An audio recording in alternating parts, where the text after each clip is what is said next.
J'espère que vous allez bien. Amen. Je suis heureux aussi de voir des anciens.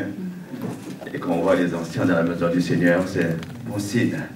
Ainsi que les jeunes, les moins jeunes, tout le monde, c'est un bon signe. Comme ça, il n'y a pas de jaloux. Je suis un peu intimidé parce que vous n'êtes pas censé ignorer que le couple pastoral Kifuma nous a conduits au ministère. Vous comprenez que c'est particulier pour nous ce matin. Donc, mais nous sommes heureux d'être là pour que 20 ans, Dieu seul le sait. Mais je voudrais nous intéresser à deux choses. Est-ce que vous aimez vos pasteurs? Amen. Oui. Sincèrement, vous les aimez? Oui. Parce qu'on ne sait pas ce qu'un couple pastoral vit. La sœur Naomi, bienvenue au club. C'est comme si c'est toi l'épouse. Bienvenue au club, la sœur. Que tes mains soient costauds. Amen. Deuxième chose, ça fait un mois que nous sommes là. Et quand j'ai mis les pieds dans cette assemblée, la première pensée qui m'est venue, je ne suis pas prophète, hein, je suis juste un frère comme vous, les dons spirituels. Amen. La première pensée qui m'est venue, et j'ai cherché le cœur de Dieu. Et je nous partage cette question ce matin. Excusez-moi, je risque de bouger un peu. Hein. Je ne suis pas statique sur une chaire, désolé. Où en sommes-nous? Où en es-tu avec les dons spirituels? Est-ce que tu es comme, vous savez, les anciens? C'est-à-dire que dans cette pensée d'ancien, ce fut un temps. Est-ce que tu es dans cette pensée? Ou bien est-ce que Dieu parle encore à ton cœur? Alléluia, j'espère un amen. Soyons ensemble. Vous êtes ensemble avec moi ce matin? J'espère que Dieu parle encore à nos cœurs. Vous avez compris que le thème de la parole de Dieu, c'est les dons spirituels, et le support, c'est 1 Corinthiens chapitre 12, et je nous invite à aller dans 1 Corinthiens chapitre 12 pour faire une lecture. Nous connaissons ce passage, mais le pasteur disait dimanche dernier que l'apôtre Paul disait qu'il est bon d'entendre les merveilles de Dieu parce que cela est utile pour nous. Amen. Il est bon d'entendre les mêmes choses. 1 Corinthiens chapitre 12, il est dit ceci, si on peut se mettre debout, merci. Pour ce qui concerne les dons spirituels, je ne veux pas, frères, que vous soyez dans l'ignorance. Vous savez que lorsque vous étiez païens, vous vous laissez entraîner vers les idoles muettes selon que vous étiez conduits. C'est pourquoi je vous déclare que personne, s'il parle par l'Esprit de Dieu, ne dit Jésus est anathème. Et que personne ne peut dire Jésus est le Seigneur si ce n'est par le Saint-Esprit. Amen. Il y a diversité de dons, mais le même Esprit. Diversité de ministères, mais le même Seigneur. Et diversité d'opérations, mais le même Dieu qui opère tout en tous. Or, à chacun, la manifestation de l'Esprit est donnée pour l'utilité commune. En effet, à l'un est donné par l'Esprit une parole de sagesse, à un autre une parole de connaissance selon le même Esprit, à un autre la foi par le même Esprit, à un autre le don des guérisons. Je reprends, il n'est pas dit le don de guérison, mais il est dit le don des guérisons. On peut le dire ensemble? Le don des guérisons. À un autre, par le même esprit, le don d'opérer des miracles. Reprenons encore, le don d'opérer des miracles. On peut le dire ensemble, le don d'opérer des miracles. À un autre, la prophétie. À un autre, le discernement des esprits. À un autre, la diversité des langues. À un autre, l'interprétation des langues. Amen. Et il dit, un seul et même esprit opère en une seule personne pour ça. Il dit quoi la Bible? Il dit, opère toutes ces choses et distribue à chacun en particulier comme il veut. Est-ce qu'on peut prier? Alléluia. Est-ce qu'il y a des bénémoines qui sont baptisés dans du Saint-Esprit? Levons les mains. Alléluia. N'ayez pas peur. Et si nous n'en sommes pas aussi, levez les mains. C'est le jour de rencontre. Aujourd'hui, c'est un jour particulier. quoi dans ton cœur que le Seigneur te visite. Alléluia. Merci notre Dieu. Est-ce qu'on peut prier tous ensemble ce matin? Merci pour ta présence. Merci pour ta gloire. Merci notre Dieu de bonne place, comme tu l'as déjà pris. Seigneur, nous soumettons tout esprit à ton esprit, toute maladie à ton esprit. Oh Dieu, maintenant, Seigneur, j'ordonne au nom de Jésus-Christ de Nazareth à toutes frères, à toutes sœurs, que soient renouvelés, restaurés, oh Dieu. Seigneur, je détache la mort de chacun de nous, Seigneur. Je détache, oh Dieu, toute oppression ce matin. Seigneur notre Dieu, alléluia. Toute œuvre charnelle est détruite dans ces lieux, est détruite dans les cœurs, au nom de Jésus-Christ. Seigneur, merci pour la plénitude et l'effusion de ton esprit. Merci aujourd'hui, Seigneur, de nous étonner encore. Merci, oh Dieu, de baptiser dans l'esprit. Merci, oh Dieu, de renouveler les dons spirituels. Merci, oh Dieu, de visiter chacun de nous. Seigneur, je remets ma vie entre tes mains. Seigneur, je ne suis qu'un instrument, et que l'eau de la parole et l'eau de l'esprit, alléluia, se coule en toute fluidité. Nous bénissons ton nom, en Jésus-Christ. Amen. Vous pouvez vous asseoir. Le titre du message, d'après le thème, c'est « Remonte vers Dieu ». Tu peux dire à ton voisin « Remonte vers Dieu ».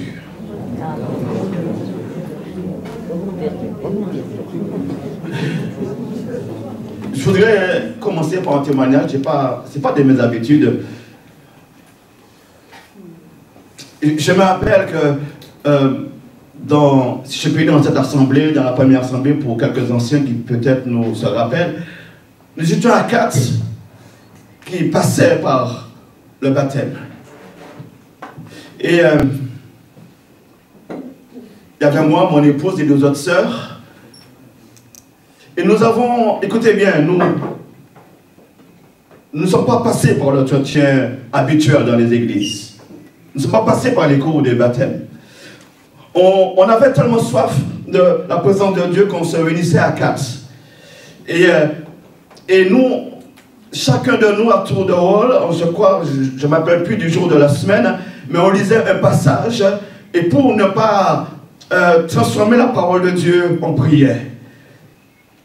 Et pendant nos temps de prière, Dieu nous a baptisés du Saint-Esprit. Il manquait une seule sœur.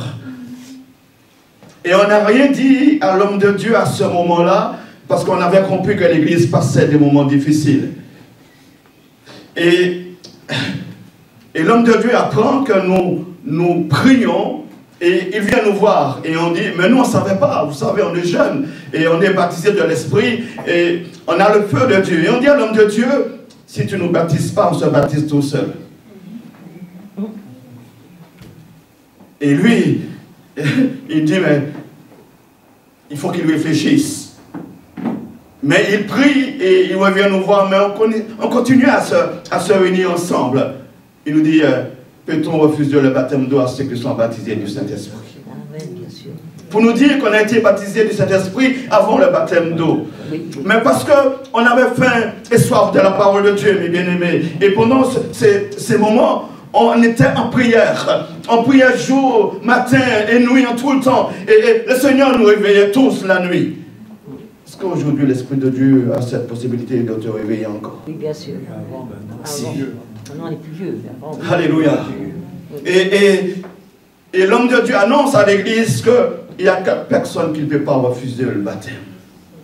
Vous comprenez que la communauté était un peu dérangée et nous, on ne regardait pas les anciens, on ne regardait pas les ministères, on arrivait avec notre feu, le feu de l'esprit, et on priait, on a tout bouleversé. Je vais dire à quelqu'un ce matin, quand l'Esprit de Dieu vit en quelqu'un, vit en nous, Dieu ne regarde pas à qui que ce soit, mais il regarde à ton cœur.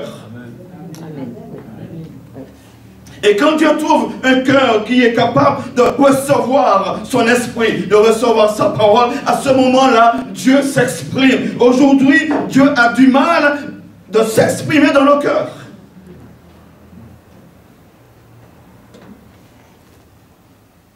L'Église, pour introduire ce message, On a l'impression que l'Église, elle est orpheline. On a l'impression que l'Église n'a plus d'impact, n'a pas d'héritage. Et au lieu d'être comme des hommes et des femmes investis, des hommes et des femmes habités par l'Esprit de Dieu, on promène des regards inquiets. 1 Timothée 3, verset 15, il dit ceci: tu sauras comment te conduire dans la maison du Dieu vivant, qui est la colonne. Est-ce qu'on peut dire ensemble? Et l'appui de la... Vous n'êtes pas encore avec moi ce matin. La maison de Dieu est l'appui, est la colonne et l'appui de la vérité. Amen. Ce qui veut dire que, mes bien-aimés, la vérité n'est pas un secret pour qui que ce soit aujourd'hui. Avec la facilité des médias qu'on a, on peut aller surfer sur le net et entendre beaucoup de choses. Malheureusement, nous voyons aussi de tout. Et je dois vous dire, ça me fait peur. Ça me fait très peur parce que on donne écho plus facilement à ce qui est, je dirais, léger, voire mensongère, plus que la vérité. La vérité se trouve dans les Écritures. C'était difficile au temps des premiers apôtres. Ils n'avaient pas les bibliothèques que nous avons maintenant. Ils n'avaient pas la facilité, accès à des livres. Ils promenaient leur rouleau. Mais il faut comprendre une chose fondamentale, c'est que Dieu a choisi des hommes particuliers pour répandre la vérité. En d'autres termes, si tu n'es pas investi par Dieu, reconnu par Dieu, comme les ministères, les apôtres, les prophètes, les pasteurs, etc., pour pouvoir exposer, poser la vérité, celui qui se lève pour s'élever comme un serviteur de Dieu et qui n'est pas approuvé par Dieu, entre nous, il prêche quoi? Merci. Il prêche le mensonge. Il n'est pas investi par Dieu, on est d'accord? Il n'est pas envoyé par Dieu. Il n'est pas reconnu par Dieu. Il n'est pas passé selon le modèle de Dieu. Que prêche-t-il? Et aujourd'hui, nous sommes environnés de tous ces serviteurs. Nous sommes remplis de, je dis serviteurs, mais nous sommes remplis de ces hommes. Il y a un dernièrement qui se levait et il dit qu'il va défier les lions. Je ne dis pas la suite. Il y a un autre qui se lève et il dit il va faire comme Jésus-Christ de Nazareth, il va marcher sur l'eau. Et nous aurons de plus en plus d'hommes et de serviteurs ainsi. Dieu nous a accordé le discernement pour pouvoir peser la vérité. Car il dit, il a mandaté l'apôtre Paul pour organiser, bâtir et dispenser les enseignements qu'il a reçus du Seigneur pour l'Église de Christ. Et Paul va exposer ce qu'il a reçu. Je veux nous dire simplement que l'Église, l'appui de la vérité, et ceux qui composent l'Église, c'est vous et moi ce matin. Amen. Amen. Ce qui veut dire, mes bien-aimés, que nous sommes au bénéfice de la vérité. Nous sommes au bénéfice de la parole de Dieu. Quelqu'un d'autre ne peut pas te mentir. Nous sommes toujours ensemble. Quelqu'un d'autre ne peut pas te faire croire autre chose. La Bible dit ceci, Jean chapitre 16, verset 13, quand il sera venu, l'Esprit de vérité, il vous conduira dans toute la vérité. Amen. Alléluia. Il va encore plus loin, Jean 14, verset 16 à 18, il vous donnera un autre consolateur afin qu'il demeure éternellement avec vous, l'Esprit de vérité que le monde, on peut le dire ensemble, que le monde ne peut pas recevoir.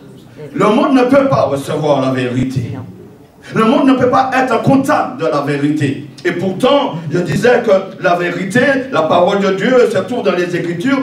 L'Écriture est exposée. Tout le monde peut y aller dans les Écritures.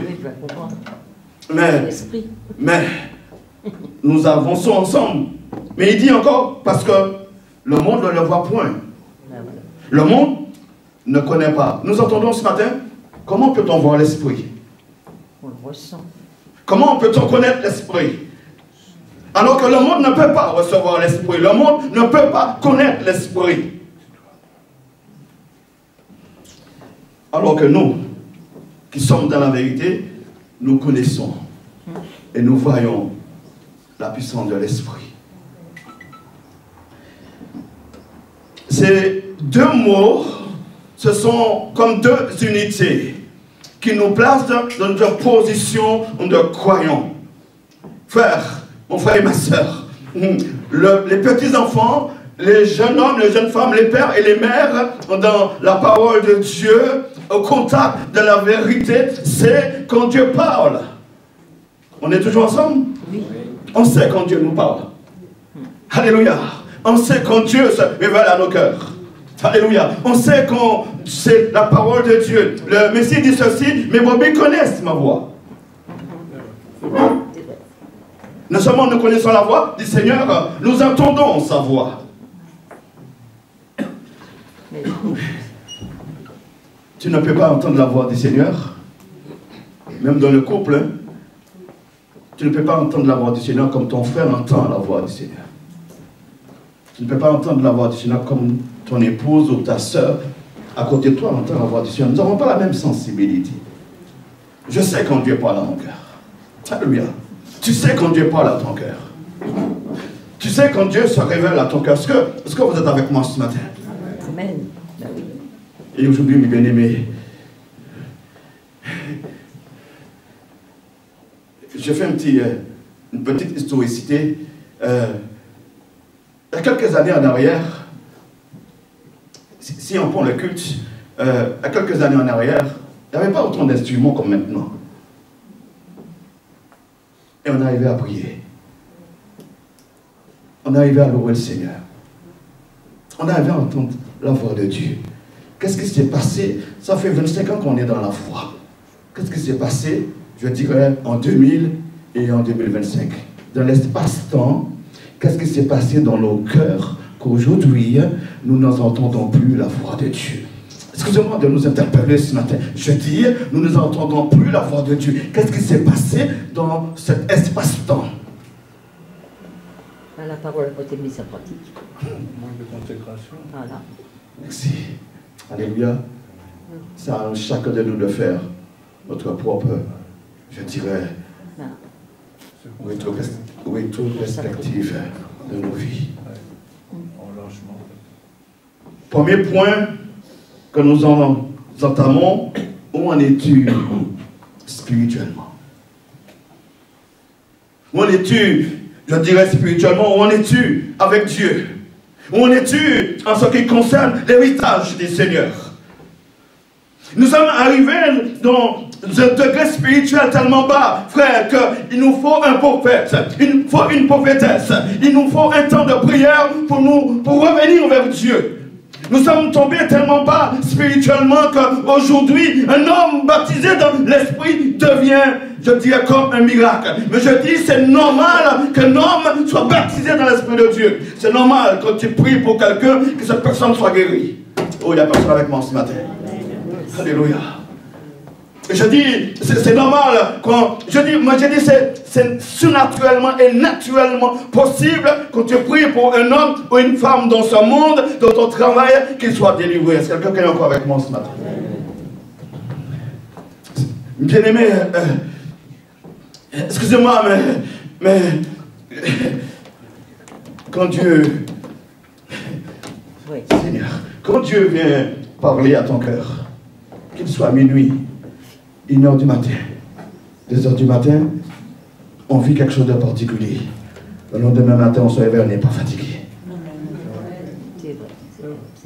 On est d'accord? Oui. Quand Dieu vient parler à nos cœurs, quelle que soit l'heure, et regardons quelque chose, quand Dieu vient parler à nos cœurs, c'est toujours dans un moment propice. Il n'y a personne.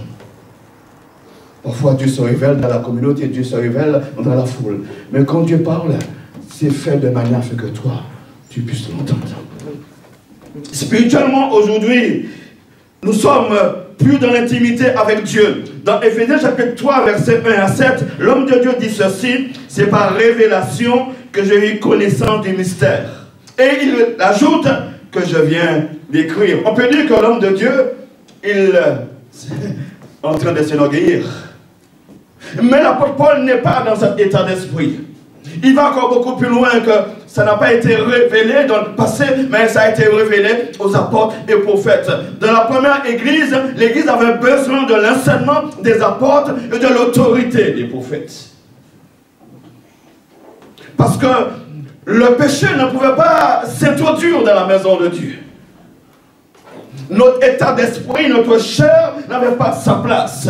À tel point qu'Ananias et Zaphira, oh Dieu, ils avaient une très bonne intention. Vendre sa voiture, vendre les lingots d'or qu'on a cachés depuis des années pour le Seigneur, et mais malheureusement ils ont gardé une partie. Ce que tu peux dire à ton voisin, avec Dieu, c'est tout entier. Dis-le à ton voisin. Avec Dieu, c'est tout pleinement. Avec Dieu, ce n'est pas une demi-mesure. Avec Dieu, alléluia, avec le Seigneur, ce soir, tu lui appartiens et tu ne lui appartiens pas. Nous parlons de l'apôtre de l'amour, l'apôtre Jean. Mais ce que nous devions discerner, Jean, lui, il ne fait pas de détails. Soit tu appartiens au Christ, soit tu ne lui appartiens pas. Soit tu es rempli de l'amour de Dieu, soit tu n'es pas rempli de l'amour du Seigneur. Mais bien aimé, je dis quelque chose en ce moment. Si tu laisses la chair prendre le dessus, il te sera difficile d'entendre à nouveau la voix de l'esprit. Et la voix de la chair emmène de plus en plus loin.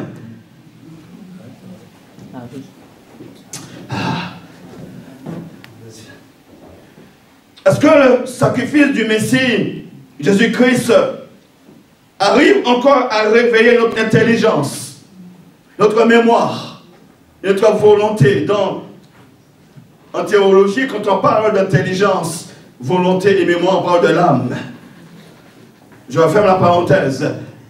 Est-ce que, Seigneur, est-ce que ton âme est liée ou est proche de la personne du Saint-Esprit, mais est-ce que ton âme est encore influencée par ta chair? Je dis que la chair va loin et la chair commence ici. Frère, et on est toujours dans le passé. On est toujours obnubilé parce que ce qu'on a vécu. Dans le passé, autrefois, Dieu m'utilisait, Dieu m'inspirait. Dans le passé, on avait des hommes de Dieu remplis du Seigneur. Dans le passé. Comme si ta bénédiction est liée avec un homme et une femme. Cela peut arriver, mais nous sommes tous appelés, premièrement, pour développer une intimité avec Dieu. Les grandes difficultés aujourd'hui de la chrétienté, c'est trouver des excuses pour ne pas se tourner vers le Seigneur.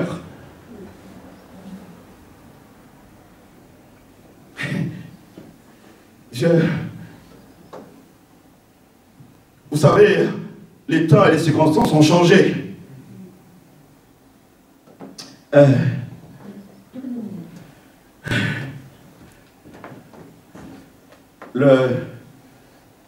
L'approche que j'ai ce matin des dons spirituels est particulière. J'espère que nous sommes toujours ensemble. Aujourd'hui, nous remarquons que dans les médias, vous savez, ça m'arrive aussi de regarder la télévision. Je sais que nous sommes très spirituels. Il y avait une émission que j'aimais bien, 4 mariages pour une demi-heure. Je crois que c'est ça, je ne me suis pas trompé. Et puis un beau jour, j'étais là. Et vous savez, parfois, on ne fait pas attention. Et je crois qu'il y a, 4 mariages. Et je vois, ce jour-là,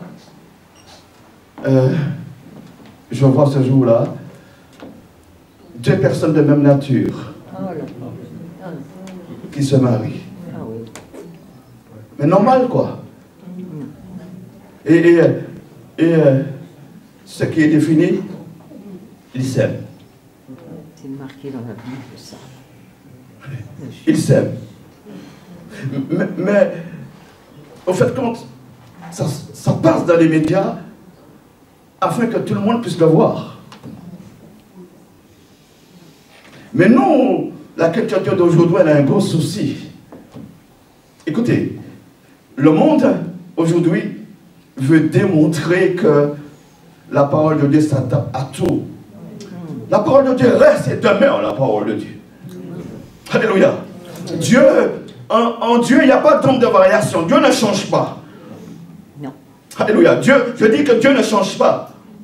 Mais nous la chrétienté aujourd'hui, pardonnez-moi, mais aujourd'hui, si nous organisons quelque chose,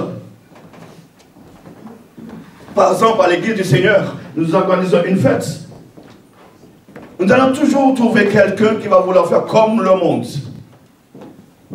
Nous allons trouver quelqu'un qui va vouloir réorganiser, tout faire comme le monde. Alors que le monde n'a pas peur de déranger notre foi. Et nous avons peur de déranger le monde. Nous avons peur d'affirmer notre foi. Nous avons peur, mes bien-aimés, de confirmer qui nous sommes.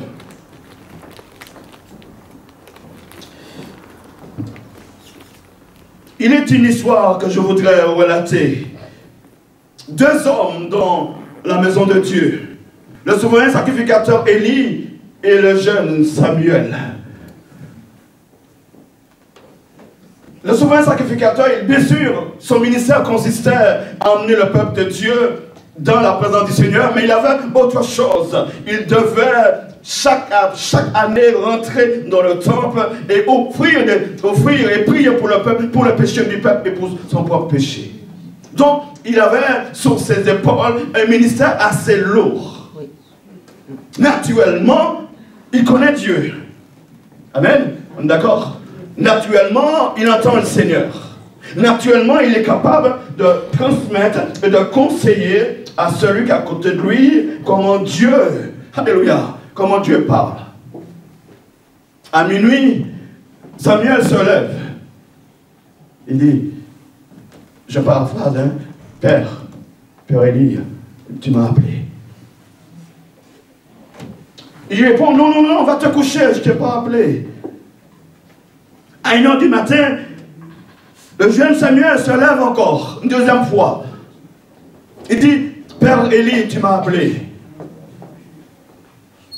Il dit, non, va te coucher, je ne t'ai pas appelé. Au bout de la troisième fois, Dieu appelle encore le jeune Samuel. Et il vient vers le souverain sacrificateur et lui dit, cette fois-ci tu m'as appelé. C'est au bout de la troisième fois qu'il prend conscience que Dieu est en train de se révéler à celui qui est à côté de lui. Pendant 2 fois, il a été couché. Et aujourd'hui, malheureusement, nous sommes endormis spirituellement. Ou bien, nous avons laissé l'endormissement spirituel nous habiter. Alléluia. Toujours ensemble ce matin? L'endormissement spirituel se présente sournoisement. Tu n'as pas besoin d'aller prier. À tel point que tu ne supportes plus la prière. Si la prière dure 2 heures le mardi soir, au bout de 30 minutes, tu en as déjà assez. Tu n'as plus cette force de méditer la parole de Dieu. Mais paradoxalement, tu dois voir la télévision. Paradoxalement, tu lis des bouquins. Mais dès lors tu ouvres la parole de Dieu, tu t'endors.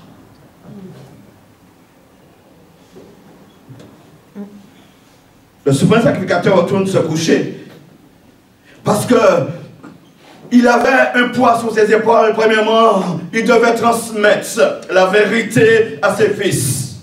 Mais ses fils avaient libre accès à tel point que lorsqu'on venait offrir ces sacrifices, ils se servaient eux-mêmes. Ces sacrifices étaient sacrés. Le souverain sacrificateur, n'a plus cette notion de la vérité. Il n'a plus cette notion de plaire à son Dieu. Il est devenu religieux. Mais bien aimé, aujourd'hui, nous sommes religieux.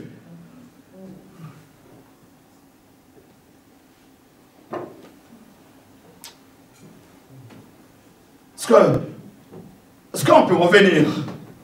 Est-ce qu'on peut à nouveau laisser l'Esprit de Dieu toucher nos cœurs? Et remarquons que ça devient tellement facile de se trouver de bonnes excuses. Pourquoi aller prier? Mais je sais prier déjà. Pourquoi louer Dieu? Pourquoi jeûner? Pourquoi prier? Pourquoi? Mais pourquoi? Puis on s'éloigne. Mais quelque chose qui est vraiment très dangereux. Plus on s'éloigne, plus on soit en contact avec, écoutez bien, avec d'autres chrétiens, eux aussi, que la chair a gagné. Celui qui est dans la chair ne peut absolument pas, il ne peut plus comprendre. Il est dans autre chose. Et si tu ne veilles pas sur toi-même, tu peux encore tomber encore plus bas. Simple chose, Ananias et Saphira, ils se sont laissés gagner. Bien-aimé, Samuel, c'est le symbole de la consécration et le service. Il n'y a pas de service sans consécration, il n'y a pas de consécration sans service. Qui dit consécration, ça veut dire des hommes et des femmes mandatés pour quelque chose de précis pour Dieu. Quelque chose de précis pour servir le Seigneur. Or, le Christ pose cette question. Qu'est-il plus facile de dire à cet homme? Soit guéri ou soit sauvé? C'est le même qui guérit et qui sauve. C'est Jésus-Christ de Nazareth. Alléluia. C'est le même qui sauve, c'est le même qui guérit. Or, Dieu se révèle à Samuel parce que Samuel, mes bien-aimés, a soif de son Dieu. Il n'y a pas d'âge pour servir le Seigneur. Oh, alléluia. Il n'y a pas d'âge pour entendre l'Esprit de Dieu. Il n'y a pas, je dirais, de caractéristiques pour entendre la voix de l'Esprit de Dieu. Est-ce nos cœurs sont sensibles encore? Est-ce que nos cœurs entendent à nouveau? Je me permets d'insister aujourd'hui. Parce que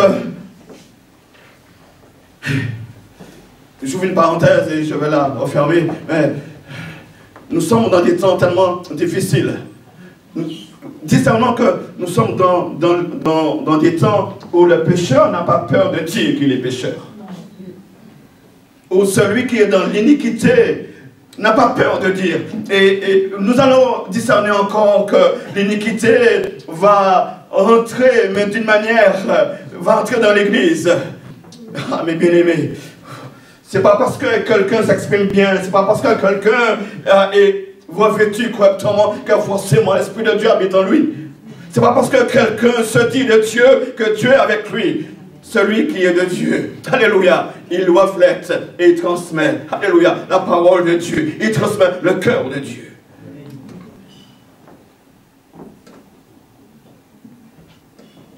Le Seigneur sait se laisser trouver. Or,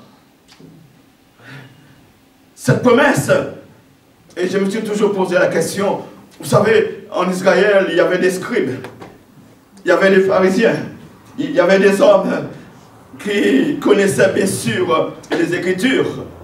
Il y avait le Sanhédrin composé des scribes, etc. Christ vient, le Christ vient, il passa toute une nuit à prier pour les disciples. Ça m'a toujours interpellé. Pleinement homme, pleinement Dieu, selon lui, il passe toute une nuit à prier. Et parmi tous ses disciples, il y a Judas Iscariote. Que Dieu nous aide ce matin, mais Judas Iscariote n'a pas empêché au Seigneur d'aller jusqu'à la croix. Il n'a pas empêché au Seigneur d'accomplir la volonté de Dieu. Est-ce que, mes bien-aimés, est-ce que aujourd'hui, est-ce que nous pouvons revenir à ce qui a fait de l'Église sa puissance? Les disciples ont reçu cette promesse. Attendez à Jérusalem. Ils étaient où à Jérusalem? Dites-moi, ils étaient où? Dans la chambre haute. Cette chambre haute, ils devaient y rester jusqu'à ce que la puissance du Saint-Esprit en descende. Il devait y rester. Est-ce que quelqu'un est avec moi? Il devait y rester. Nous ne sommes plus dans la chambre haute aujourd'hui. Je sais que ça me dit, mais j'arrive. Le jeune Samuel a entrepris dans la maison de Dieu d'obéir à la voix du Seigneur. Il est jeune et Dieu lui révèle des choses lourdes. Parce que Dieu n'a pu trouver écho chez le sacrificateur Élie. Dieu n'a pu trouver écho, Dieu n'a pu trouver de place. Dieu ne pouvait plus parler à celui qu'il avait choisi. Quel âge as-tu aujourd'hui, mon frère et ma soeur? Peut-être tu me diras, j'ai 120 ans. Longue vie. C'est l'âge de la retraite. Ou peut-être tu me diras, j'ai 40 ans, j'ai 50 ans. Ou peut-être tu me diras, ah, je ne suis pas dans la bonne église. Pardonnez-moi, pasteur. Ouais, tu vas changer d'église, tu seras toujours pareil, tu ne vas pas changer. Peut-être tu diras, vous savez, il y a... Je me rappelle que nous étions dans un groupe d'intercesseurs. Et puis l'intercession a grandi. Et puis on devait se retrouver en vendredi soir pour intercéder. Puis un homme de Dieu qui était à 20 km. Il y a une sœur, pardonnez-moi les sœurs, mais elle a oublié en un instant qu'on avait intercession. C'est elle qui devait conduire le temps d'intercession. Elle a été écoutée, l'homme de Dieu. Et pour la taquiner, quand je lui dis, mais tu devais être béni puissamment, là tu as reçu quelque chose de fort. Qu'est-ce que tu as reçu? Et elle ne répond rien. Tu peux courir, mon frère. Tu peux aller auprès d'autres serviteurs de Dieu. Je n'ai pas de doute qu'ils sont appelés nous. Alléluia, je n'ai pas de doute. Tu peux aller les écouter, tu peux faire des kilomètres. Il y a une sœur qui a fait plus de 300 kilomètres. Parce qu'il y a un homme qui délivre. Elle a fait 300 km aller, 300 km retour. Et il me dit, mais mon frère, serviteur de Dieu, que j'ai été bête. Il ne s'est rien passé. Ce que je vais nous partager aujourd'hui, est-ce que nous entendons la voix de Dieu comme le jeune Samuel? Est-ce qu'aujourd'hui nous sommes dans cette capacité, mes bien-aimés, de revenir à ce qui est fondamental, entendre Dieu? Les dons spirituels sont absents parce que nous entendons, on n'entend pas Dieu, pardon. Alors que Dieu n'a pas changé, mes bien-aimés. Dieu se révèle encore aujourd'hui. Oh, il n'y a plus personne avec moi. Je dis que Dieu se révèle encore aujourd'hui. Dieu parle encore aujourd'hui. Dieu parle par des songes et par des visions. Dieu, la Bible dit que Dieu ne fait rien sans se révéler à ses serviteurs, les prophètes. Le Dieu que nous servons est un Dieu de révélation. Dieu se révèle à Samuel. Dieu se révèle à son serviteur.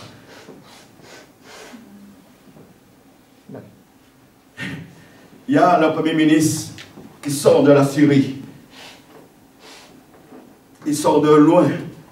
Et puis il vient au cep du Val d'Orge. Il dit, je sais qu'ici c'est une assemblée de prophètes. Il y a l'Esprit de Dieu ici. Il s'arrête. Il dit, priez pour moi afin que je sois guéri. Mais le prophète dit, non, non, non. Vous imaginez que le premier ministre rentre ici, l'église serait en effervescence. Quand on entend prière, automatiquement, ça nous parle. Imaginez le premier ministre rentre ici et puis le pasteur vient, le pasteur dit, non, non, non, non, non, on ne va pas prier pour toi aujourd'hui. Tu vas faire cette fois le tour du bâtiment. On est toujours ensemble? Oui, toujours. Logiquement, la prière, on devait prier pour lui. Logiquement, on devait s'entendre, il veut la voix de Dieu. Mais l'homme de Dieu, lui, il entend. Dieu dit autre chose. Dieu dit à son serviteur, il dit à Naaman, Naaman, va te plonger dans le Jourdain. 7 fois. Plonge-toi dans le Jourdain. 7 fois. Et quand tu vas revenir, mais il dit, mais je suis au premier ministre. Je ne suis pas n'importe qui. Moi, je croyais que l'homme de Dieu allait prier pour moi. Je croyais que l'homme de Dieu allait me poser les mains. Bien-aimé, Dieu agit comme il veut. L'Esprit donne à qui il veut. Nous ne sommes pas ceux et celles qui commandent l'Esprit de Dieu, mais c'est l'Esprit de Dieu qui doit nous inspirer. C'est pas parce que Dieu a guéri du cancer aujourd'hui qu'il va guérir de la même façon le lendemain. Dieu est souverain. Alléluia. Nous étions dans un temps de jeûne et de prière pendant une semaine. Vous savez, jeûne et prière, je pensais qu'à bouffer. Et je me rappelle, dans ce temps de jeûne et de prière, il y a un frère qui est parti dans la gloire de Dieu. On est toujours ensemble? Dans ce jeûne et de prière, ce frère est parti le vendredi soir. Et le jeûne termine le samedi matin. Peut-être vous allez nous dire pourquoi nous n'avons pas prié. Mais on a reçu ce Dieu qui a pris son serviteur dans ce temps. Et le lendemain matin, il y a une sœur qui partait, mais la sœur était venue, mais elle était très très malade. Pendant toute la semaine, on a prié pour cette sœur. Toute la semaine. On était convaincus que Dieu l'avait guéri. Vous savez comment Dieu l'a guéri? En partant dans sa voiture, un des pasteurs tend le visage et embrasse la sœur et elle est guérie aussitôt.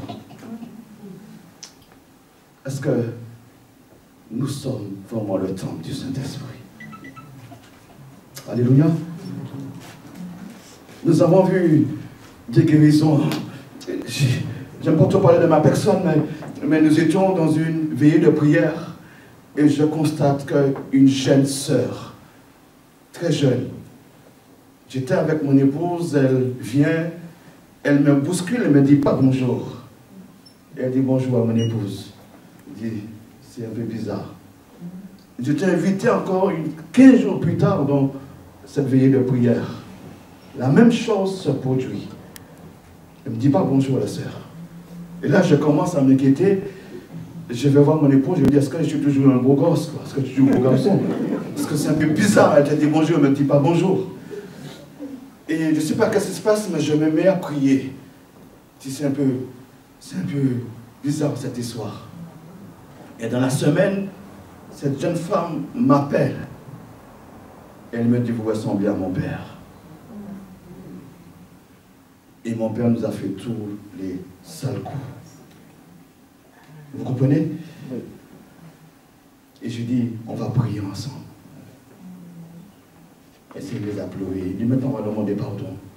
L'homme de Dieu parle du pardon dimanche dernier. Je dis à quelqu'un, si tu ne demandes pas pardon, ça va être très difficile pour toi. Je referme la parenthèse. Dieu se révèle encore par chacun de nous. Dis à ton voisin, demeure et sois le temple du Saint-Esprit. Alléluia. Le temps avance. Nous allons terminer la deuxième réflexion. La croissance est signe de la présence de Dieu. Acte 1er et Acte chapitre 2e. En attendant l'effusion de l'Esprit, il est dit qu'ils étaient plus de... Combien dans la chambre haute? 120. Il était plus de 120 dans la chambre haute. Et lorsque l'Esprit de Dieu descend dans la chambre haute, aussitôt il sort de la chambre haute. Et des Martiniquais, des Bénémés de la Réunion, des Malgaches, les Français, tous entendaient les merveilles de Dieu.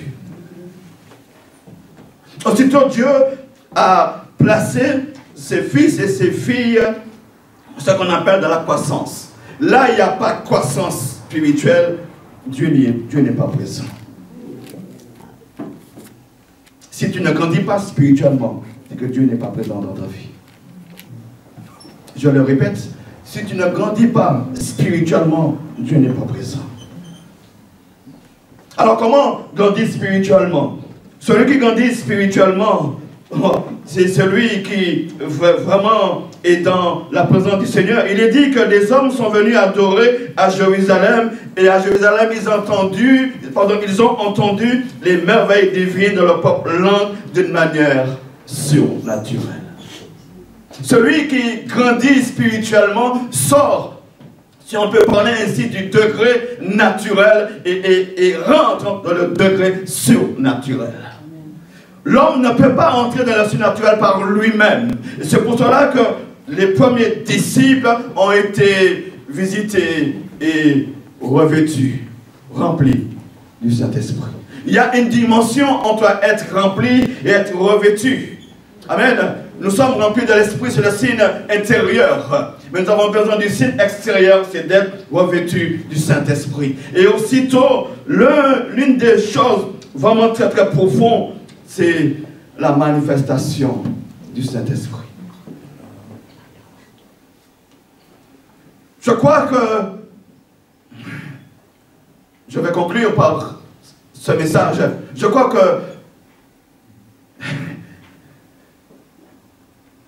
aujourd'hui je crois que Dieu nous appelle.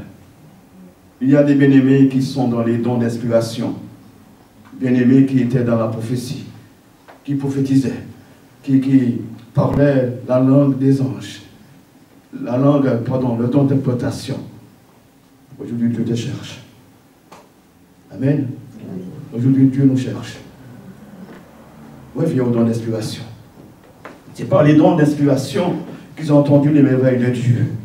Dans 1 Corinthiens chapitre 12, il y a 3 classifications de dons. Dons d'inspiration, dons de puissance et dons de révélation. Les dons d'inspiration, je disais à l'instant, je crois que nous connaissons les dons d'inspiration. Maintenant, les dons de puissance et les dons de révélation, aujourd'hui, mes bien-aimés, les hommes et les femmes ont besoin de guérison. Les hommes et les femmes ont besoin de délivrance, ont besoin de restauration. Car nous avons besoin encore de quoi spirituellement et d'aller plus loin. Mais il y a un fait manquant qui frappe à la porte de nos cœurs aujourd'hui. La présence de Dieu. David va s'écrier, Alléluia. Il va dire, mon âme bénit l'Éternel. Alléluia. Mon âme élève l'Éternel. Cet homme de Dieu, quand je parle du roi David, cet homme de Dieu m'impressionne. Tout est fait afin qu'il soit, je dirais, par la loi elle-même, tout est fait afin qu'il soit vraiment, je dirais, cet homme s'éloigne de Dieu. Mais au fond de lui-même, il ne peut pas se passer de la présence du Seigneur. Au fond de lui-même, il a besoin de cette présence. Et il va dire, Seigneur, ne me retire pas ton Esprit Saint. Alléluia. Je crois que mes bien-aimés aujourd'hui, l'Esprit de Dieu cherche nos cœurs. Amen. L'Esprit de Dieu cherche nos cœurs. Pour terminer ce message, Nombre chapitre 7, verset 89.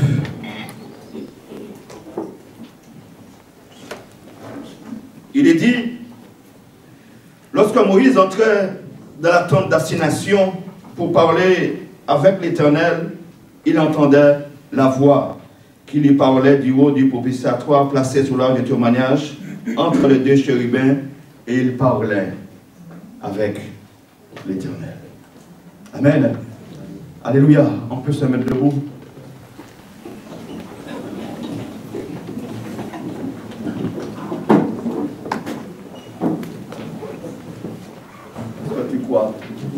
Le Seigneur est capable de te baptiser encore de l'Esprit.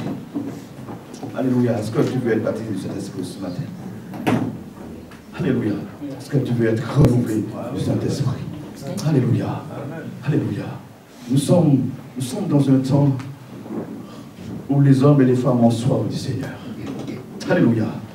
Les hommes et les femmes ont soif d'entendre la vérité, d'entendre la présence de Dieu, de vivre la présence de Dieu. C'est toi que Dieu a choisi ce matin. Alléluia. Seigneur notre Dieu, tu es vraiment vivant. Et tu n'as pas changé, Seigneur. Nous sommes assoiffés de toi. Je te prie de nous pardonner, Seigneur, de nos manquements. Pardonner de nos légèretés, Seigneur. de nous pardonner, oh Dieu, où là, Seigneur, nous avons laissé la chair et ses désirs, Seigneur, prendre place dans nos cœurs. Nous avons fermé nos cœurs, ô Dieu de gloire. Seigneur, nous voulons répondre à ton appel ce matin. Revenir dans ta maison. Revenir dans ta présence. Où là tu parles, où là tu te révèles. Seigneur, c'est vrai que les dons spirituels sont toujours présents. Seigneur, tu nous as accordé la présence, la puissance du Saint-Esprit. Pardonne-nous, Seigneur, de nos manquements vraiment ce matin. Et ma prière pour chacun de nous, Seigneur, alléluia, et que nous puissions ouvrir nos cœurs. Renouvelle tes serviteurs et tes servantes. Renouvelle, Seigneur, ceux et celles qui sont sensibles à ton esprit. Renouvelle, ô Dieu de gloire, alléluia, ton Église. Renouvelle le sceptre du Val d'Orge. Renouvelle chacun de nous, Seigneur. Et que nous puissions à nouveau, Seigneur, alléluia, rentrer, mon Dieu, à l'intérieur des dons spirituels. Seigneur, les dons spirituels, alléluia, édifie, exhorte et console, et guérit, et restaure, mon Dieu. Alors tu donnes une parole de connaissance, une parole de sagesse. Seigneur, toute œuvre maléfique contre ton Église est détruite. Seigneur, toute œuvre contre ta maison est détruite, Seigneur. Toute opposition est détruite maintenant, au nom de Jésus-Christ. Je te prie, Seigneur, pardonne. Pardonne, Seigneur. Seigneur, pardonne à celui et à celle, oh Dieu, qui s'est éloigné de toi. Pardonne vraiment ce matin, Seigneur. Pardonne-nous, oh Dieu. Je t'en supplie. Pardonne. Pardonne à ton fils. Pardonne à ta fille, Seigneur. Oh Dieu. Seigneur, en ce moment, en Jésus-Christ, Seigneur, visite. Alléluia. Alléluia. Si les bien-aimés veulent être baptisés de l'Esprit, portez-vous les baptêmes devant, si c'est possible, s'il vous plaît. On va prier pour vous. Alléluia. Alléluia. Alléluia. Est-ce que l'Assemblée peut élever la voix? Est-ce qu'on peut commencer à prier, à demander à Dieu sa grâce ce matin?